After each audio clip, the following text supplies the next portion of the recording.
العالمین۔ اللہ رب العزت کی حمد و ثنا اور اس کے پیارے حبیب حضرت محمد مصطفیٰ صلی اللہ علیہ وسلم پر ہدیہ درود و سلام پیش کرنے کے بعد آپ سب کے علم میں ہے کہ شعبان المعظم کا آخری دن یا آخری لمحات چل رہے ہیں، اور اس کے بعد ایک ایسا مہینہ سایہ فگن ہونے والا ہے، ایک ایسا مہینہ ہمارا مہمان بننے والا ہے، ایک ایسا مہینہ برکتیں اور رحمتیں لیے ہوئے آ رہا ہے جس کا ذکر اللہ تبارک و تعالی نے قرآن مجید کے اندر فرمایا ہے۔ آپ پورا قرآن پڑھ کے دیکھ لیں، سال کے 12 مہینے ہیں، اسلامی بھی 12 مہینے ہیں، انگریزی بھی 12 مہینے ہیں، کسی مہینے کا ذکر اللہ تعالیٰ نے قرآن میں نہیں بیان کیا۔ ایک واحد مہینہ ہے جس کو اللہ تعالیٰ نے قرآن کی زینت بنایا ہے، جس کا نام نامی اسم گرامی ہے رمضان المبارک۔ اللہ تبارک و تعالیٰ قرآن مجید کے اندر ارشاد فرماتا ہے شہر رمضان الذی انزل فیہ القرآن، کہ رمضان کا مہینہ ایسا مہینہ ہے کہ جس کے اندر اللہ تبارک و تعالی نے قرآن مقدس کو نازل کیا ہے۔ ہدی للناس، وہ کیوں نازل کیا ہے؟ وہ لوگوں کی ہدایت کے لیے کیا ہے۔ تو ہمیں پتا چلا کہ قرآن مجید کے اندر اگر اس مہینے کا ذکر ہوا ہے تو یہ مہینہ کوئی عام مہینہ نہیں ہے، بلکہ یہ سب سے خاص مہینہ ہے۔ اس مہینے کے بارے میں پیارے نبی صلی اللہ علیہ وآلہ وسلم نے شعبان کی آخری رات، شعبان المعظم کے آخری دن، آخری شام کو میرے مصطفیٰ کریم نے ایک خطبہ ارشاد فرمایا۔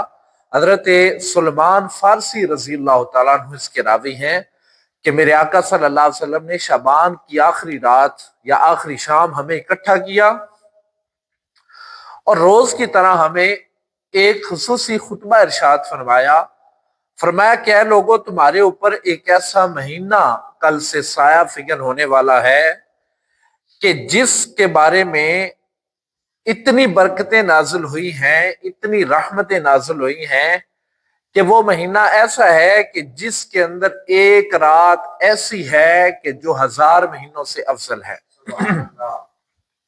اور قرآن مجید کے اندر سورۃ القدر کے اندر اللہ تعالیٰ خود بھی اس کی گواہی بھی دیتا ہے، تاکید بھی فرماتا ہے، تائید بھی فرماتا ہے کہ انا انزلناہ فی لیلۃ القدر، لیلۃ القدر خیر من الف شہر، کہ اس کے اندر جو ایک رات شب قدر کی رات ہے وہ 1000 مہینوں سے افضل رات ہے۔ بندہ 1000 مہینے عبادت کرتا رہے، ہزاروں مہینے اللہ تعالیٰ کی بندگی کرتا رہے، تو فرمایا کہ وہ ہزاروں مہینے بندگی کرنے والا ایک طرف ہے، اور اس رات جاگ کر اپنے رب کو راضی کرنے والا جو ہوتا ہے وہ اس سے بہتر ہے۔ اور فرمایا کہ اس مہینے کے اندر جو نفل ہے وہ اللہ تعالیٰ فرض کے برابر کر دیتا ہے، اور جو فرض ہے اس کو اللہ تعالیٰ 70 سے ضرب دے دیتا ہے، 70 گنا فرض کا ثواب ملتا ہے۔ اور آگے فرمایا کہ یہ صبر کا مہینہ ہے اور صبر کا اجر جنت ہے، صبر کا اجر جنت ہے۔ اور آگے فرمایا کہ اس میں شیاطین کو جکڑ دیا جاتا ہے، انسانوں کی، مسلمانوں کی مدد کے لیے، تعاون کے لیے انسان کے ساتھ جو شیاطین ہوتے ہیں، جو اس کو برائی پہ اکساتے ہیں، میرا مالک ان کو جکڑ دیتا ہے، قید کر دیتا ہے۔ آگے فرمایا کہ اس مہینے میں روزہ افطار کروانے پر جنت کا اعلان ہے۔ جو بندہ کسی کو روزہ افطار کرواتا ہے، کسی کا روزہ کھلاتا ہے، کسی کی افطاری کا اہتمام کرتا ہے، تو اللہ تبارک و تعالیٰ اسے جنت کا ٹکٹ عطا فرماتا ہے۔ صحابہ کرام نے عرض کی یا رسول اللہ، اگر کسی کے پاس اتنی طاقت نہ ہو، وہ خود غریب ہو، اس کے پاس طاقت نہ ہو کہ وہ کسی کا روزہ افطار کروائے، تو میرے آقا نے فرمایا اگر کوئی بندہ کسی روزہ دار کو ایک گھونٹ پانی بھی پلائے گا، اللہ اسے بھی اجر عظیم عطا فرمائے گا۔ اور فرمایا کہ اگر کوئی ایک کھجور کے ساتھ بھی کسی کا روزہ افطار کروائے گا، اللہ اسے بھی جنت عطا فرمائے گا۔ اور فرمایا کہ اگر کچھ بھی میسر نہیں ہے، کچھ بھی میسر نہیں ہے، یا ایک گھونٹ دودھ یا ایک گھونٹ پانی اس کو دے دینا، اللہ اس کے اوپر بھی تمہیں اجر عظیم عطا فرمائے گا۔ میرے آقا صلی اللہ علیہ وسلم نے ارشاد فرمایا کہ لوگوں، اس رمضان کے مہینے کے بارے میں اللہ تبارک و تعالیٰ سے ڈرتے بھی رہنا اور اللہ تعالیٰ سے اجر کے طالب بھی رہنا، کیونکہ ہر عبادت کا ثواب اللہ عطا فرماتا ہے۔ بندہ نماز پڑھتا ہے، اللہ اجر عطا فرماتا ہے، بندہ قرآن پڑھتا ہے، اللہ ثواب عطا فرماتا ہے، بندہ ذکر کرتا ہے، اللہ اس کے اوپر بھی نیکی عطا فرماتا ہے، بندہ سچ بولتا ہے، اللہ اس کے اوپر بھی اجر عطا فرماتا ہے۔ ہر نیکی کا اللہ تعالیٰ اجر عطا فرماتا ہے، لیکن ہر نیکی کا اجر اللہ تعالیٰ بغیر واسطے کے عطا فرماتا ہے، واسطے کے ساتھ عطا فرماتا ہے۔ لیکن فرمایا جو بندہ روزہ رکھتا ہے، الصوم لی وانا اجزا بہ، فرمایا کہ نماز پڑھ میں تمہیں جنت دوں گا، زکوٰۃ دے میں تمہیں نیکیاں دوں گا، قرآن پڑھ میں تمہیں اجر دوں گا، لیکن جب تو روزہ رکھے گا، میری رضا کی خاطر روزہ رکھے گا نا، تو فرمایا قیامت والے دن میں اپنا آپ تجھے عطا فرما دوں گا، میں اپنا آپ تجھے عطا فرما دوں گا۔ آپ مجھے بتائیں کہ کوئی بادشاہ ہو، وہ ہمیں کہے کہ میں اپنے دربار کا منہ کھول رہا ہوں، دربار کا دروازہ کھول رہا ہوں، جس نے جو لینا ہے وہ لے لو، تو ہر بندہ آیا، اس نے کسی نے بھینسوں کے اوپر ہاتھ رکھا، کسی نے سونے کے اوپر ہاتھ رکھا، کسی نے چاندی کے اوپر ہاتھ رکھا، ایک بندہ آیا، اس نے بادشاہ کے کندھوں پہ ہاتھ رکھ لیا۔ یہ ایک بڑی پکی روایت ہے، حقائق ہے۔ بادشاہ تھا نا، اس نے دربار کے اوپر اعلان کیا، بادشاہ نے دربار کے اندر اعلان کیا کہ آج جس کا جو دل کرے، میرے دربار کا دروازہ کھلا ہے، جو مرضی لینا چاہے آ کے لے سکتا ہے۔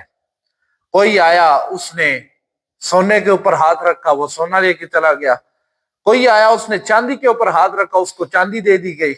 کوئی آیا، اس نے جانوروں کے اوپر، گھوڑوں کے اوپر، اونٹوں کے اوپر ہاتھ رکھا، جس نے جو طلب کیا بادشاہ نے اس کو دے دیا۔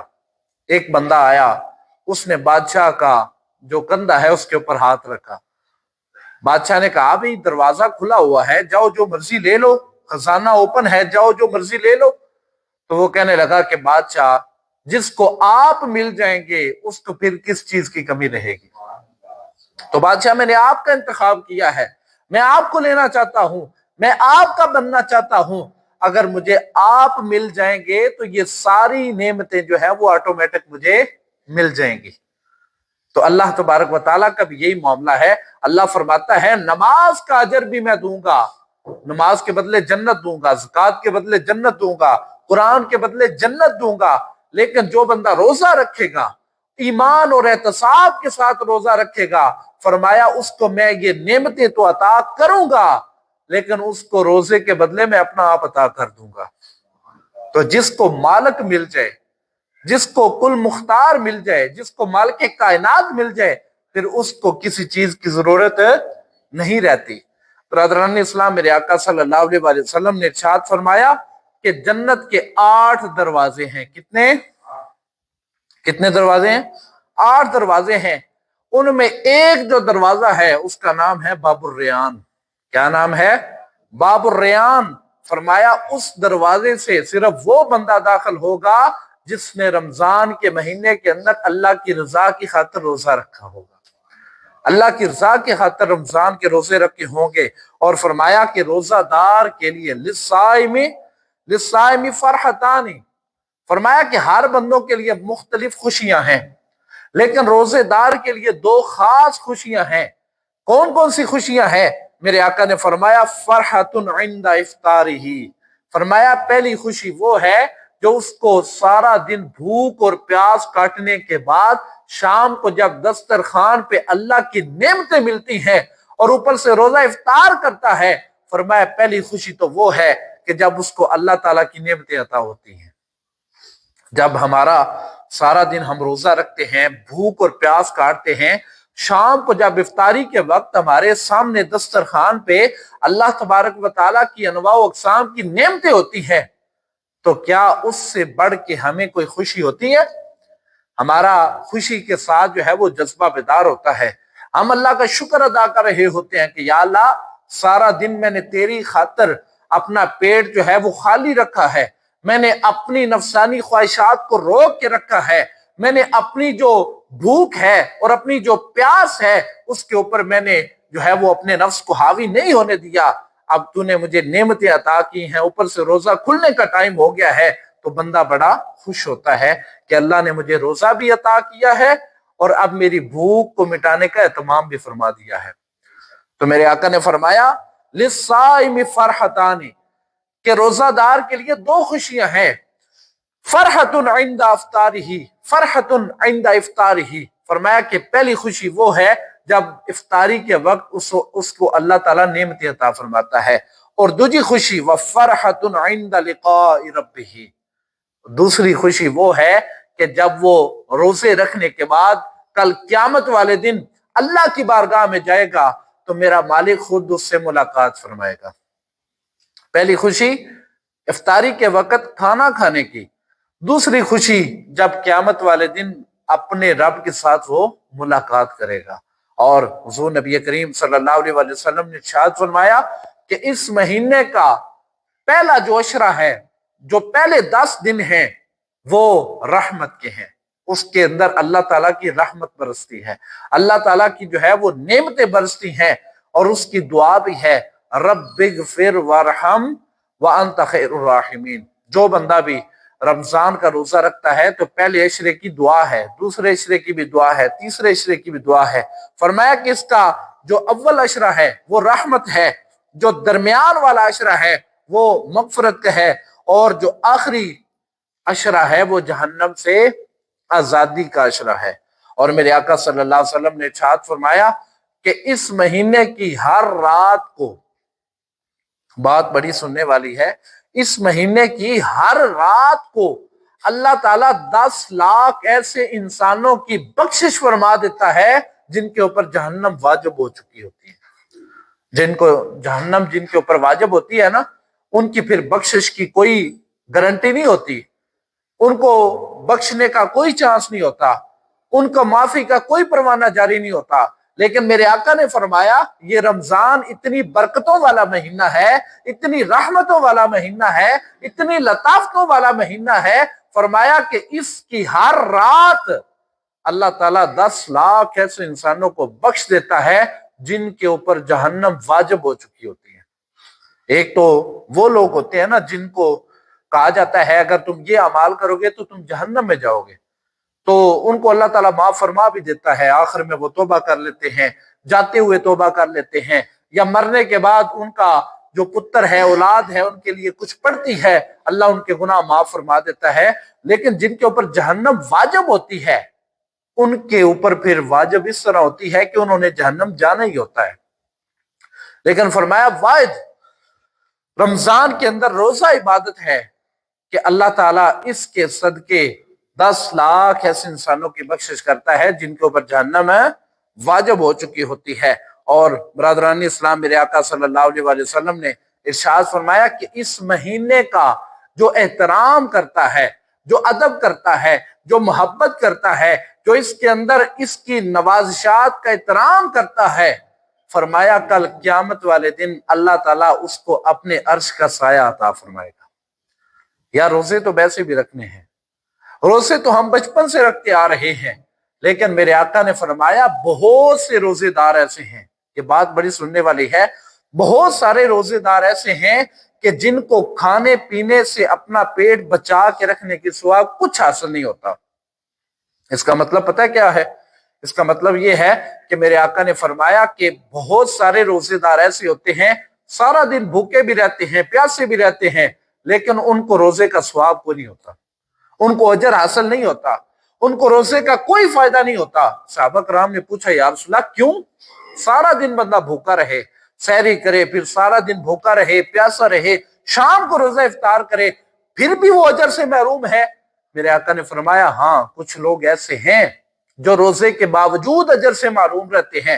صحابہ کرام نے عرض کی یا رسول اللہ وہ کون ایسے لوگ ہیں، وہ کون بد نصیب ہیں جو سارا دن بھوک اور پیاس کاٹ کے بھی اجر سے محروم رہتے ہیں؟ تو میرے آقا نے فرمایا وہ بندے جو روزہ تو رکھتے ہیں لیکن سارا دن جھوٹ کے ساتھ اور غیبت کے ساتھ اور گالیوں کے ساتھ جو ہے وہ اپنے معاملات کرتے ہیں، فرمایا کہ ان کو بھوکا رہنے کے علاوہ کچھ حاصل نہیں ہوتا۔ آپ کو میری بات کی سمجھ آئی ہے؟ میرے آقا نے فرمایا کہ صرف بھوکا پیاسا رہنا یہ روزے کا حق نہیں ہے، بلکہ گالیوں سے بھی اپنے آپ کو بچانا ہے، جھوٹ سے بھی بچانا ہے، غیبت سے بھی بچانا ہے، جھگڑے سے بھی بچانا ہے، اور فتنہ اور فسادات سے بھی بچانا ہے۔ لیکن یہاں کیا ہوتا ہے، میں خود گاڑی ڈرائیو کرتا ہوں، جب ہم نے کہیں جانا ہو تو مجھے اچھی طرح یاد ہے کہ جب کسی کو تھوڑا سا فرق لگ جاتا ہے، ہارن دیتے ہیں، اس کی طبیعت پہ ناگوار گزرتا ہے تو وہ آگے سے برا بھلا کہنا شروع کر دیتا ہے۔ رمضان کے مہینے میں ایسے ہوتا ہے، لوگ روزہ تو رکھتے ہیں لیکن جب ان کے ساتھ کچھ برا ہوتا ہے تو وہ گالی دے دیتے ہیں، وہ ماں بہن ایک کر دیتے ہیں، وہ غیبت بھی کرتے ہیں، وہ چغل خوری بھی کرتے ہیں، وہ فتنہ بھی ڈالتے ہیں۔ میرے آقا نے فرمایا روزہ رکھنا ہے تو صرف بھوکا اور پیاسا نہیں رہنا، بلکہ اپنی زبان کی بھی حفاظت کرنی ہے، اپنی سماعتوں کی بھی حفاظت کرنی ہے۔ بہت سارے نوجوان ایسے ہیں جو روزہ تو رکھتے ہیں لیکن نہ نماز پڑھتے ہیں نہ قرآن پڑھتے ہیں، سارا دن ٹوٹیاں کانوں میں لگا کے سارا دن گانے سنتے رہتے ہیں، ڈرامے دیکھتے رہتے ہیں۔ میرے آقا نے فرمایا بہت سارے روزے دار ایسے ہوں گے جو جب جنت میں روزہ دار جانے لگے گا تو ان کو روک دیا جائے گا، پوچھیں گے کیوں روکا گیا ہے، بتایا جائے گا تم روزہ رکھتے تھے لیکن روزے کی حفاظت نہیں کرتے تھے۔ آپ گاڑی لے لیں، واہ واہ ہو جائے، اب اس کی حفاظت نہ کریں تو گاڑی لینے کا فائدہ ہے؟ بولیں فائدہ ہے؟ آپ گھر بنا لیں، عالی شان تعمیر کر لیں گھر، لیکن اس کی حفاظت نہ کریں، جو مرضی آتا جائے اس کو ٹھوکر لگاتا جائے، اس کی اینٹ گرتی ہے تو گرتی رہے، اس کی تاریں خراب ہیں تو رہتی رہیں، اس کی بجلی خراب ہے تو کوئی پرواہ نہ کریں، تو مجھے بتائیں کیا اس گھر کو بنانے کا فائدہ ہے؟ میرے آقا نے فرمایا روزہ رکھنا ہے تو اس کی حفاظت کرنی ہے، اس کا پہرا دینا ہے۔ پہرا کیا ہے کہ جب تم روزے کی حالت میں ہو، تمہیں اگر کوئی فرق لگ گیا ہے، تمہیں کسی کی بات بری لگ گئی ہے تو تم یہ سوچ کے خاموش ہو جاؤ کہ میں نے روزہ رکھا ہوا ہے اور میں نے اپنے روزے کی حفاظت کرنی ہے۔ اس لیے رمضان کا مہینہ چونکہ آ چکا ہے، اپنے روزوں کی حفاظت بھی کرنی ہے۔ یہ نہ ہو کہ ہم پورا مہینہ بھوکے بھی رہیں، پیاسے بھی رہیں، اور دن کے وقت جو ہے وہ کھانا کھانے سے اپنے آپ کو بچا کے بھی رکھیں، لیکن جب 30 دن پورے ہو جائیں تو ہمارے نامہ اعمال میں کچھ بھی نہ ہو۔ ایسے بھی ہوتا ہے۔ اس کا صرف ایک ہی کلیہ ہے، وہ یہ ہے کہ اپنی زبان کی بھی حفاظت کرنی ہے، اپنی جو ہے وہ عادات کو بھی بہتر کرنا ہے، اپنی زبان کے اوپر کنٹرول کرنا ہے، نگاہوں پہ کنٹرول کرنا ہے، اپنے کانوں پہ کنٹرول کرنا ہے۔ کانوں سے گانا نہیں سننا، آنکھوں سے کسی غیر محرم کو نہیں دیکھنا، بے حیائی اور فحاشی کے مبنی کچھ نہیں دیکھنا، اور اپنی زبان سے کوئی برا کلمہ نہیں کہنا۔ تب جا کے آپ کو روزے کا جو ہے وہ فائدہ اور روح حاصل ہوتی ہے۔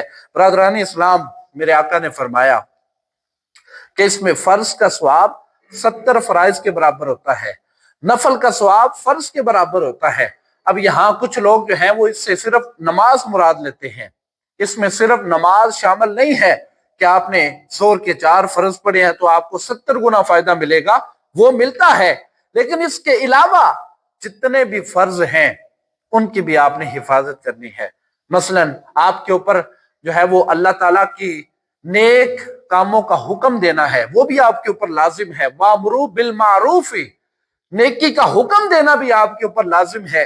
اگر آپ رمضان میں نیکی کا حکم دیتے ہیں تو اللہ اس کا بھی آپ کو 70 گنا اجر عطا فرمائے گا، اللہ تعالیٰ اس کا بھی 70 گنا اجر عطا فرمائے گا۔ اور اسی طرح جو نفلی کام ہے، صرف نفل پڑھنا نہیں، بلکہ آپ راستے میں جا رہے ہیں، درمیان میں کوئی تکلیف دہ روڑا آ گیا ہے، کوئی پتھر آ گیا ہے، کوئی چھوٹا سا ایسا ذرہ آ گیا ہے، کوئی کانٹا آ گیا ہے، اگر وہ آپ ہٹا دیتے ہیں کہ مسلمان کو تکلیف نہ ہو، میرے آقا نے فرمایا اس عمل کا ثواب بھی اللہ تعالیٰ فرض کے برابر عطا فرمائے گا۔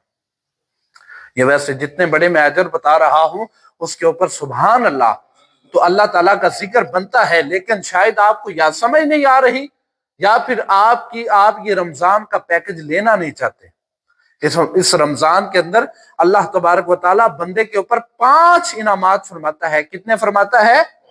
سارے بولیں کتنے فرماتا ہے؟ 5 انعامات فرماتا ہے.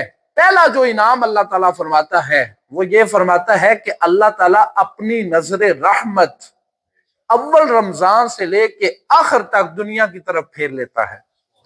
ویسے تو اللہ تعالیٰ ہر ٹائم ہمیں دیکھ رہا ہے، ہر ٹائم ہمیں سماعت فرما رہا ہے. نحن اقرب الیہ من حبل الورید، اللہ ہماری شاہ رگ سے بھی زیادہ قریب ہے. لیکن میرے آقا نے فرمایا کہ نماز رمضان کے اندر اللہ تبارک و تعالی رمضان کے پہلے دن سے لے کے آخری دن تک اپنی نظر رحمت دنیا کی طرف جما لیتا ہے، اور فرمایا اس نظر رحمت کے اندر وہی بندہ آئے گا جو رمضان کا احترام کرے گا، جو رمضان کی لطافت حاصل کرے گا، جو رمضان کے احترام کرے گا. پہلی جو اللہ تعالیٰ کرم فرماتا ہے وہ یہ ہے کہ اپنی نظر رحمت دنیا کی طرف پھیر لیتا ہے. دوجا جو اللہ کریم کرم فرماتا ہے وہ یہ فرماتا ہے کہ جنت کو حکم دے دیتا ہے کہ اپنے آپ کو دلہن کی طرح سجا لے، کیونکہ تیرے اندر وہ بندہ آنے والا ہے جس نے میری رضا کی خاطر اپنے آپ کو بھوکا رکھا ہے، جس نے میری رضا کی خاطر پیاسا رہا، بھوکا رہا، نفسانی خواہشات سے بچتا رہا. برادران اسلام، پتہ چلا کہ جنت ہر کسی کو ملنی ہے، لیکن سجی سجائی جنت اس بندے کو ملے گی جو اللہ کی رضا کی خاطر روزہ رکھے گا بھی، روزے کا احترام بھی کرے گا. تو دوسرا یہ کرم ہے کہ جنت کو حکم دیتا ہے کہ اپنے آپ کو سجا لے. تیسرا جو حکم ہے، تیسرا جو کرم ہے، تیسری جو اللہ تعالیٰ انعام فرماتا ہے وہ یہ فرماتا ہے کہ شیاطین کو جکڑ دیا جاتا ہے. شیطانوں کو اللہ تعالیٰ قید کر دیتا ہے کہ میرے بندے کو بہکائیں نہ، میرے بندے کو رائے راست سے ہٹائیں نہ، میرے بندے کو غلط کاموں کا مشورہ نہ دیں، میرے بندے کے نیک کاموں میں رکاوٹ نہ ڈالیں. یہ بھی اللہ کا بڑا کرم ہے. یہ اللہ تبارک و تعالیٰ کا تیسرا کرم ہے کہ اللہ تعالیٰ شیطانوں کو ہماری عبادت سے بچانے کے لیے اللہ تعالیٰ ان کو قید کر دیتا ہے. پھر چوتھا جو اللہ تعالیٰ کرم فرماتا ہے وہ میں نے پہلے بھی بتایا ہے کہ اللہ تعالیٰ ہر رات 10 لاکھ ایسے انسانوں کی بخشش کر دیتا ہے جو جہنم کے مستحق ہو چکے ہوتے ہیں، ان کے اوپر بھی اللہ کرم کرتا ہے. اور یہاں پہ میں پڑھ رہا تھا کہ میرے آقا صلی اللہ علیہ وسلم نے فرمایا کہ اللہ تعالیٰ ہر رات 10 لاکھ لوگوں کی بخشش کرتا ہے، اور جب رمضان کا آخری دن آتا ہے تو جتنا پورا مہینہ اللہ تعالیٰ نے لوگوں کی بخشش کی ہے، اللہ ان سارے لوگوں کے برابر آخری رات دوبارہ بخشش فرما دیتا ہے. اور محدثین نے اس کی کاؤنٹنگ کی ہے، تعداد کی ہے. وہ پتہ ہے کتنے لوگ بنتے ہیں؟ 6 کروڑ لوگ بنتے ہیں جن کے اوپر جہنم واجب ہو چکی ہوتی ہے. اللہ تعالیٰ رمضان کی برکت سے ان 6 کروڑ لوگوں کو جہنم سے آزادی عطا فرما دیتا ہے. اور جب کسی جہنمی کو جہنم سے نکال کے جنت میں بھیجا جاتا ہے نا، تو وہ سوال کرتا ہے فرشتے سے، جنت والے سے، کہ بھائی کیا ہوا؟ میرے اعمال تو اس قابل نہیں تھے، میں تو دنیا کا ناکارہ انسان تھا، میں تو گناہگار تھا، پھر جہنم سے کیوں نکالا گیا؟ تو داروغہ اسے جواب دیتا ہے، تمہیں شاید پتہ نہیں ہے زمین پہ اللہ کا مبارک مہینہ رمضان آ گیا ہے.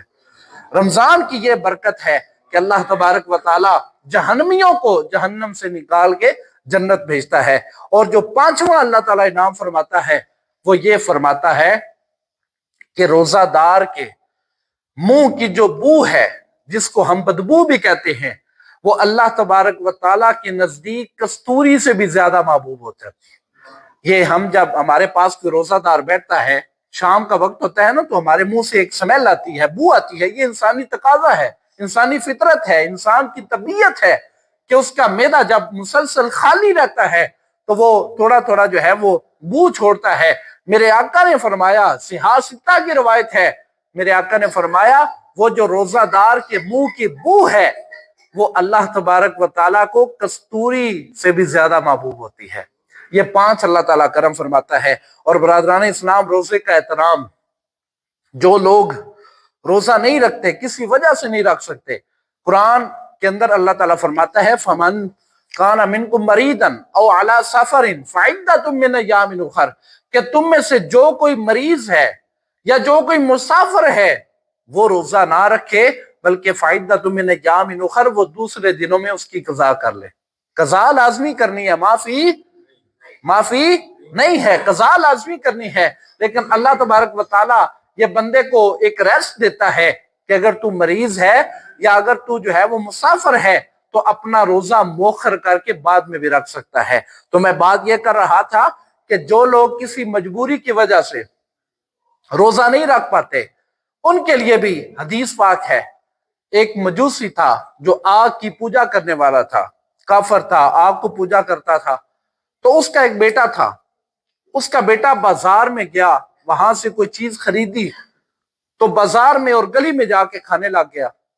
وہ جو مجوسی تھا، وہ جو آگ کی پوجا کرنے والا تھا، آج ہم اپنے مسلمان بھائیوں کا حال دیکھیں نا تو روزہ بھی نہیں رکھتے اور سگریٹ کے سوٹے لگا رہے ہیں، اور جب ان کو منع کیا جاتا ہے تو وہ کہتے ہیں اپنے روزے دی فکر کر، میری چھڑ، میں نہ چھیڑ۔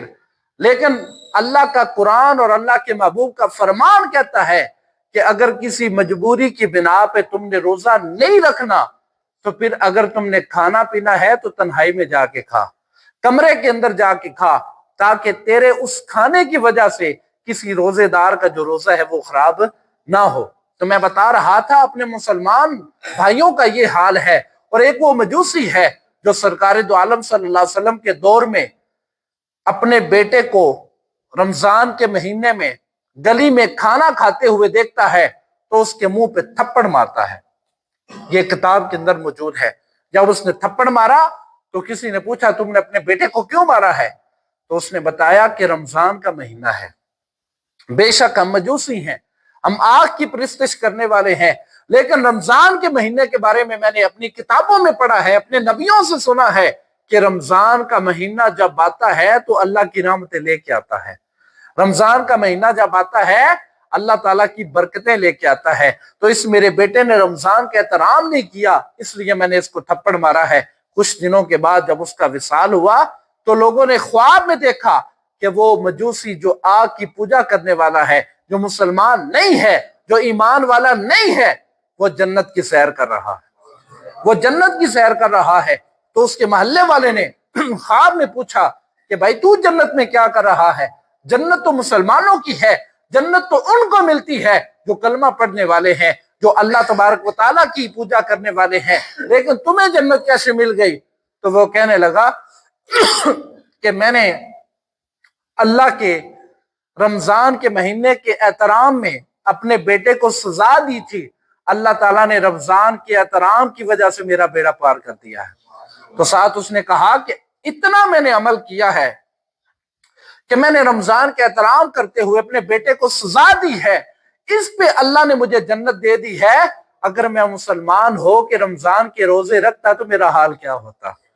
پھر تو مجھے اللہ تعالیٰ اس سے بھی بلند مرتبہ عطا فرماتا۔ اس لیے برادران اسلام، جن کو عذر ہے، جنہوں نے روزہ نہیں رکھنا، ان کو چاہیے کہ لوگوں کے سامنے کھانا کھانے سے بھی باز رہیں، کیونکہ اللہ تبارک و تعالیٰ کے محبوب نے فرمایا روزہ رکھنا تمہارے اوپر لازم ہے، لیکن اس سے ڈبل لازم ہے کہ روزے کا احترام کرو۔ اس لیے برادران اسلام، ہم نے احترام بھی کرنا ہے۔ اور آپ سب جانتے ہیں ایک حدیث پاک ہے میرے آقا صلی اللہ علیہ وسلم، اب یہ ان کی باری ہے کہ جو لوگ صحت مند ہونے کے باوجود، ہٹے کٹے ہونے کے باوجود، اللہ تبارک و تعالیٰ کی دی ہوئی نعمتوں کے باوجود، اللہ تعالیٰ کے دیے ہوئے اس جسامت اور اس صحت کے باوجود روزہ نہیں رکھتے، ان کے بارے میں میرے آقا کا فرمان سنیں۔ مسلم شریف کے اندر ہے، میرے آقا صلی اللہ علیہ وسلم ممبر پہ آ رہے ہیں۔ ممبر کے 3 درجے ہوتے ہیں، 3 سیڑھیاں ہوتی ہیں۔ جمعہ کا خطبہ دینے آ رہے ہیں۔ میرے آقا صلی اللہ علیہ وسلم نے پہلے خطبے پہ قدم رکھا تو فرمایا آمین، پہلے سیڑھی پہ قدم رکھا تو فرمایا آمین، جب دوسری سیڑھی پہ قدم رکھا، یہی ممبر ہے، اسی ممبر کی بات کر رہا ہوں جو جمعے والے دن، یہ ممبر ہمیں آقا کا دیا ہوا ممبر ہے، یہ ممبر سرکار دو عالم صلی اللہ علیہ وسلم کی عنایت کا مجسمہ ہے۔ فرمایا کہ جب پہلی سیڑھی پہ قدم رکھا فرمایا آمین، جب دوسری سیڑھی پہ قدم رکھا فرمایا آمین، جب اوپر بیٹھ گئے فرمایا آمین، جب خطبہ ختم ہو گیا، جمعہ مکمل ہوا، صحابہ کرام جب گھر کو جانے لگے، ہاتھ باندھ کے عرض کرتے ہیں یا رسول اللہ